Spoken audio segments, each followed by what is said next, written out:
Europe 1. Le journal de 7h sur Europe 1, Christophe Lamar. Bonjour Christophe. Bonjour Dimitri, bonjour à tous. Direction Tel Aviv, où nous attend l'envoyé spécial d'Europe 1. Les événements se précipitent depuis 6h ce matin. Bonjour Wilfried de Villers. Bonjour Christophe, bonjour à tous. Israël l'annonce, l'heure est à la reprise des combats. Oui, la trêve s'est terminée il y a tout juste une heure. Après 7 jours d'arrêt des combats, une reprise confirmée ce matin à Europe 1 par le porte-parole de l'armée israélienne, Olivier Rafovitch, qui avance 2 points principaux. Selon lui, le Hamas n'aurait pas transmis dans les temps la nouvelle liste d'otages devant être libérés aujourd'hui, ce qui aurait donc permis un 8e jour de trêve. Et puis, le groupe terroriste n'aurait pas non plus respecté l'accord de cessez-le-feu, alors que 2 tirs de roquettes ont visé des localités du sud d'Israël tôt ce matin, intercepté par le dôme de fer israélien. Ce qui est sûr, c'est que les sirènes d'alerte retentissent à nouveau dans les villages proches de la bande de Gaza. Des explosions ont également été rapportées dans le nord de l'enclave palestinienne. On peut aussi supposer que les attaques d'hier contre des Israéliens ont également joué dans cette décision de reprise des combats. Une fusillade à la sortie de Jérusalem a fait 3 morts hier matin, attaque revendiquée par le Hamas, et des soldats ont été blessés lors d'une attaque à la voiture bélier contre un checkpoint en Cisjordanie occupé. Quid du sort des otages, Wilfried, puisque les négociations ont permis jusque-là la libération d'un certain nombre d'entre eux, la dernière en date, notamment la jeune franco-israélienne Mia Shem. Oui, la jeune femme de 21 ans a passé sa première nuit à l'hôpital Sheba en banlieue de Tel Aviv, où elle est arrivée hier soir avec sa mère et son frère. Ses proches qui sont allés la rejoindre dans le sud du pays dès l'annonce de sa libération, avec cette image forte. Hier soir, on peut les voir tous les 3 s'enlacer en pleurs dans une vidéo diffusée par l'armée israélienne. Mia Shem semble aller bien dans la mesure du possible, même si elle a l'air affaiblie. Un point de préoccupation tout de même, l'état de son bras, alors que l'on sait qu'il est cassé, même s'il semble qu'elle ait été soignée durant sa captivité. Wilfried de Villers, envoyé spécial d'Europe 1 en direct de Tel Aviv. On vous retrouve bien sûr dans le journal de 8h. Nous appellerons également les États-Unis, où les révélations du New York Times pourraient s'avérer très embarrassantes pour l'exécutif israélien. Jericho Wall, le mur de Jéricho. C'est le nom que les services israéliens avaient donné à ce document tombé entre leurs mains il y a 1 an. Les plans détaillés du Hamas pour une attaque d'envergure en territoire israélien. Scénario impossible, avaient alors jugé les services secrets de l'État israélien. Vous écoutez Europe 1, il est 7h03, on va te décapiter. Voilà le genre de menace qu'a reçu la maire de Romans-sur-Isère. Vous l'entendiez sur Europe 1 il y a 2 jours. Elle subit là en fait les conséquences de sa dénonciation de la délinquance et de la radicalisation à l'œuvre dans certains quartiers de sa commune. Et depuis le drame de Crépol et la mort de Thomas, Marie-Hélène Toraval est plusieurs fois montée au front pour demander à l'État de changer de braquet face aux délinquants multirécidivistes. Ce volontarisme et ce courage lui vaut aujourd'hui d'être menacée de mort. Elle l'a dit hier soir à la télévision. J'ai reçu tout d'abord 2 appels anonymes qui ont été opérés auprès du standard de la mairie, avec un message plutôt qui relevait de l'intimidation, demandant si je disposais d'une Kalachnikov chez moi et si j'avais des gardes du corps. Et puis c'est monté d'un cran dans l'après-midi, où à ce moment-là j'ai reçu un message privé sur Instagram précisant qu'on me prévoyait une décapitation.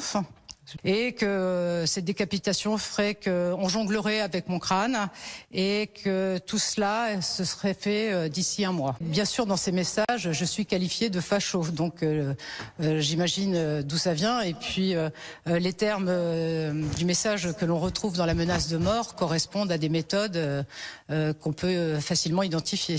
Marie-Hélène Toraval, la maire Les Républicains de Romans-sur-Isère, hier soir à la télévision. L'examen du projet de loi immigration à l'Assemblée nationale. Le détricotage continue. Les députés de la commission des lois remettent l'article 3 au goût du jour. On rappelle qu'il prévoit la régularisation des sans-papiers exerçant dans les métiers en tension, supprimé au Sénat, majoritairement à droite. Il vient donc de réapparaître, mais dans une version modifiée. Alexandre Chauveau, sorte de compromis, assure la majorité présidentielle. Ça n'a pas l'air de plaire aux Républicains. Oui, et le nœud du problème, c'est l'automaticité des régularisations. Dans la version du Sénat, un sans-papier devait remplir un certain nombre de conditions pour obtenir un titre de séjour. Celui-ci pouvait alors être accordé à titre exceptionnel et à la discrétion des préfets. En commission à l'Assemblée, les députés ont entre autres supprimé cette prérogative. Le RN et les Républicains y voient par conséquent une mesure trop favorable aux sans-papiers. Annie Genevard, députée LR du Doubs. Vous consacrez un droit à régularisation pour les personnes en situation irrégulière dans les métiers en tension. Vous créez donc un droit opposable et des sources de contentieux probablement infinies. C'est une 4e ligne rouge. Nous sommes frontalement opposés à cette disposition. Gérald Darmanin, lui, a soutenu cette réécriture et se dit ouvert à l'instauration de quotas de travailleurs régularisés chaque année, manière de répondre aux inquiétudes de la droite sur un potentiel appel d'air, alors que les voix du RN et des Républicains semblent de plus en plus difficiles à obtenir. Alexandre Chauveau du service politique d'Europe 1. La séance de la commission des lois marquée par un incident. On a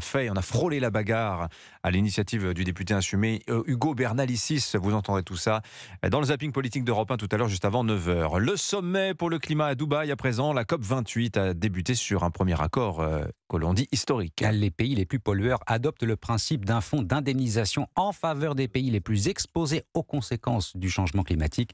Le dérèglement du climat, certaines nations se sont lancées dans une course technologique sans pareil, modifier l'ensoleillement pour rafraîchir l'atmosphère. Ben oui, on appelle ça la géo-ingénierie solaire, Louis Salé, sauf que ça n'est ni discuté ni encadré et que cela pourrait bien sûr déboucher sur de potentiels conflits militaires. Oui, et aujourd'hui, plusieurs techniques sont à l'étude. Il est possible d'éclaircir certains nuages pour qu'ils réfléchissent davantage la lumière du soleil, ce qui a pour effet de refroidir l'air.